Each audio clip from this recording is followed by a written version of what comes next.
Welcome to Luca is a Billionaire, where the only thing I invest in is your answers. In this video, I will explain how to play Gears of War split screen on PC. It's important to know that the PC versions of Gears of War, including the original and the Ultimate Edition, do not natively offer local split-screen co-op. This means you cannot simply launch the game and select a split-screen mode. This functionality is primarily found on the console versions of the game, requiring a different approach for PC players. To achieve split-screen play, you'll need to use a third-party application called Nucleus Co-op. This clever tool, developed by the community, enables you to run multiple instances of a game on a single personal computer, effectively creating a split-screen experience.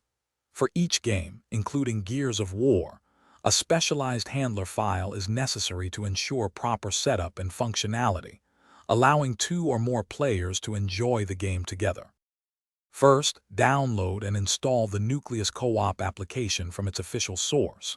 Next, you will need to acquire the specific handler file designed for Gears of War. Once you have both, launch Nucleus Co-op and locate your game installation. You will then configure the game paths and assign individual controllers to each player, typically 2 controllers for 2 players, before launching the game through the application for a shared experience. It is crucial to understand that compatibility can vary. Some versions of Gears of War on PC might work better than others with this method.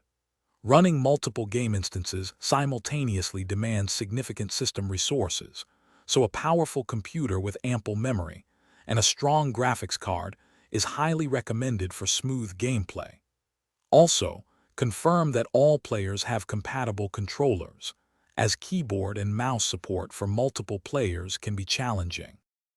Thanks for watching and please subscribe. It's the best investment you'll ever make.